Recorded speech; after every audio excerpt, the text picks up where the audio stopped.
The moment she said the word accountability, I almost laughed out loud, not because it was funny, but because just days earlier, that same word had dragged her into HR and left the entire office silent. And now here she was, preaching it like she hadn't just tried to dodge it herself. I didn't raise my voice. I didn't point fingers. I didn't even mention her name. I just let her own words circle back and land exactly where they were supposed to. If you ever stayed quiet at work because speaking up felt risky, uncomfortable, or lonely, hit like and subscribe, because sometimes the most powerful revenge isn't loud. It's letting accountability do the talking. I'm Daniel. I'm 42.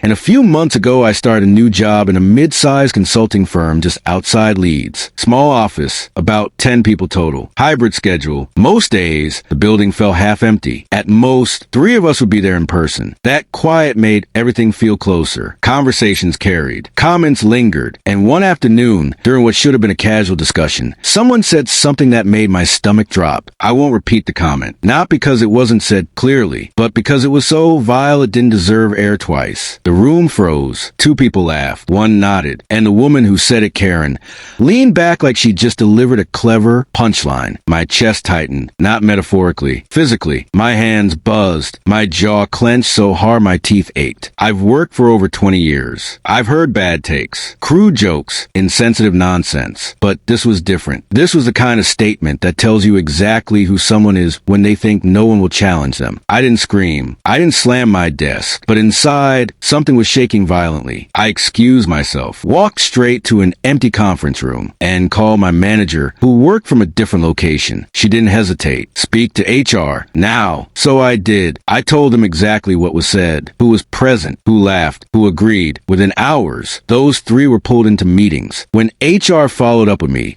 they were calm, professional, and serious. They apologized, assured me it violated company values, promised it wouldn't be ignored. For the first time since that comment, I exhaled. I thought maybe this place actually does the right thing. The next day, the atmosphere shifted. I walked in and said good morning. Nothing. 2 people avoided eye contact entirely. Karen and the others suddenly worked from home. Even people who weren't involved acted distant. One colleague, Mark, passed my desk at the end of the day. I smiled and said clearly, "See you tomorrow." No response. That one stung more than I expected. It wasn't anger this time. It was isolation. The unspoken message was clear. I disrupted the comfort of silence. The following morning, we had a department-wide virtual meeting. Cameras on, about quality control, costs, efficiency, corporate stuff. Then Karen spoke. "It really comes down to accountability," she said confidently, "holding people responsible for their mistakes." I actually laughed. Not loud, just a short, involuntary breath of disbelief. Moments later, the presenter opened the discussion. "Why do you think people hesitate to report issues?" Hands went up. Fear nothing will change. Worried about backlash. Uncomfortable calling out behavior. Then the presenter asked, "Does this resonate with anyone?" It felt like the universe paused. I could hear my heartbeat. Feel the weight of every silent morning greeting. So I spoke. "Yes, absolutely," I said calmly. I felt that exact fear. But accountability matters. It's uncomfortable. No one wants to be that person. But when something is wrong,